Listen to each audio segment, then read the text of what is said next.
Continuous series में arithmetic mean हम कैसे निकालते हैं, आज उसको पढ़ते हैं हम। उसमें पहला मेथड हम डायरेक्ट मेथड ही पढ़ते थे। क्वेश्चन लिखा था following table given the marks of English scored by 30 student. ये मार्क्स दे रखे हैं, ये नंबर ऑफ स्टूडेंट, क्योंकि 0 से 5 के बीच में 2 बच्चों के नंबर आए हैं, 5 से 10 के बीच में 8 के, 10 से 15 6, इस तरह से कंटिन्यू दे रखा है। ये लिखा है calculate the average marks of student by the direct method, कि डायरेक्ट मेथड से आप इसे कैलकुलेट करो। ये एक्स गिवन है, ये एफ गिवन है। तो यहाँ पे पहले हम मिड वैल्यू निकालेंगे। मिड वैल्यू का मतलब क्या होता है? मिड वैल्यू होता है L1 lower limit plus upper limit L2 divide by 2 average. तो लोअर लिमिट आपकी ये है, अपर लिमिट आपकी ये होती है क्लास 3 में। इनको जोड़ के 2 से डिवाइड करेंगे। जैसे पहला देखें 0 प्लस 5 डिवाइड बाई 2 2.5, 5 प्लस 10 15 हो गया, डिवाइड बाई 2 7.5। अब इस तरह से इन सबको जोड़ के 2 से डिवाइड करेंगे। देखो यहाँ पे गैप कितने का है? 5 का गैप आ रहा है ना। तो हमें अगर फुल गैप है तो हमें 5 आप ऐड करते सकते हो, सीधा वही आंसर आएगा। अब एक्स आ गया और एफ आ गया, एफ और एक्स आ गया। अब एक्स को आप एम आ गया, सॉरी, इस एम को आप एक्स भी मान सकते हो। अगर हम उसको एम मान लें और उसकी सीरीज़ को हटा दें तो डिस्क्रीट मेथड हो गया। तो आप क्या निकालोगे? F M. एफ को मल्टीप्लाई करोगे एम से, 2 मल्टीप्लाई 2.5 5, 8 मल्टीप्लाई 7.5 60, 6 मल्टीप्लाई 12.5 75।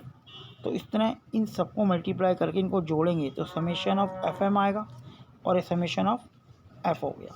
तो समेशन ऑफ एफ एम कितना आ गया? 405। समेशन एफ कितना है? 30।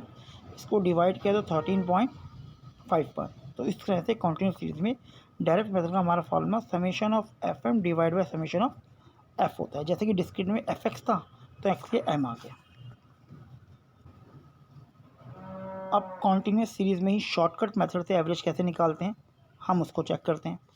एक्स आपको गिवन है, एफ आपको गिवन है और एम निकालना हम डायरेक्ट मेथड में सीखे हैं। तो इसमें हम फिर दोबारा डी निकालेंगे।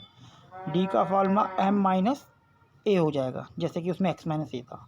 अब ए जो है वो मिड वैल्यू में से एज्यूम करते हैं, तो हमने 12.5 को एज्यूम मान लिया कि ये ए एज्यूम है। अब हर एम में से एम माइनस ए लिखा है तो हर एम में से हम ए को माइनस करेंगे। 2.5 माइनस 12.5 तो माइनस के 10 आएगा। 7.5 माइनस 12.5 माइनस 5 आएगा। 12.5 को 12.5 तो हर वैल्यू को 12.5 से मल्टीप्लाई करोगे, क्योंकि ए हमने 12.5 माना है। तो इस तरह से हमारा डी निकल आएगा -10 -5 0 5 और 10। अब एफ को डी से मल्टीप्लाई करेंगे। 2 को मल्टीप्लाई किया -10 तो -20 आ गया। 8 को मल्टीप्लाई किया -5 तो -40 आ गया। 6 को 0 से मल्टीप्लाई किया 0 आ गया। 10 को 5 से मल्टीप्लाई किया तो 50 आ गया।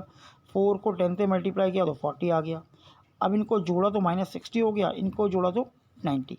तो -60 में से 90 को लेस किया तो 30 आ गया। तो 30 क्या आ गया? समेशन ऑफ एफ डी, और F D summation of B 30 है। तो इसका फॉर्मूला हमारा फिर वही A plus summation of F D upon में एफ। तो ए हमारा 12.5 था, एफ डी हमारा 30 आया, एफ हमारा 30 था। तो 12.5 30 अपॉन 30 कैंसिल करके 1 आ गया। 12.5 में 1 जोड़ा तो 13.5 आ गया।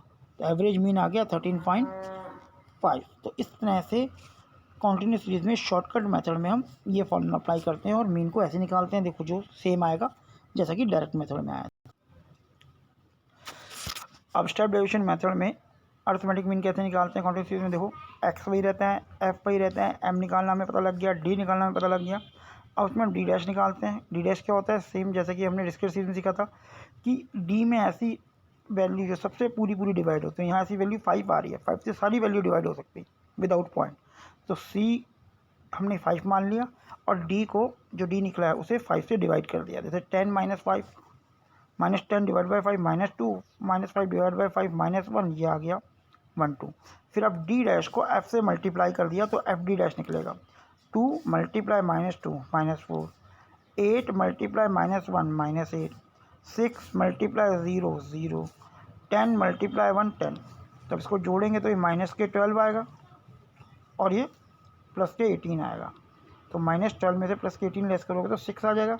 और यहाँ पे हमारा वही फॉर्मूला लगता है जो कि डिस्क्रीट में था, A plus summation of F D dash divide by summation of F multiply by C. तो ए हमारा 12.5 है ये वैल्यू, एफ डी डैश हमारा 6 निकला है, एफ हमारा 30 था, सी हमारा 5 था। इसको कैलकुलेट करा तो 13.5 आ गया। तो देखा हमने, direct method, shortcut method, establishment method, आप कोई सा ही मेथड यूज़ करो आपका आंसर सेम आता है। बेसिकली हम एस्टेब्लिशन मेथड तब यूज़ करते हैं जब हमारी मिड वैल्यू पॉइंट में आते हैं, ताकि हमारी कैलकुलेशन के लिए हमें कैलकुलेटर की ज़रूरत ना पड़े, हम ओनली कर लें। अब ये 2.5 या 2.59 होता तो और डिफिकल्ट हो गया था, क्योंकि हमें 2 को 2.59 से मल्टीप्लाई करना था, जबकि अब हमें किससे मल्टीप्लाई करना है, -2 से, जो ओरली हो सकता है, लेकिन 2 को 2.5 से आप ओरली मल्टीप्लाई नहीं कर सकते।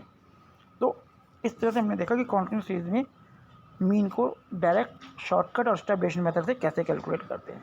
तो नॉर्मली हम जब भी कॉन्टिन्यूस सीरीज करते हैं तो हम एस्टेब्लिशन मेथड का ही यूज़ करते हैं। ये दिखने में बड़ा लग रहा है, लेकिन कैलकुलेशन पॉइंट ऑफ व्यू से बहुत ही शॉर्ट होता है।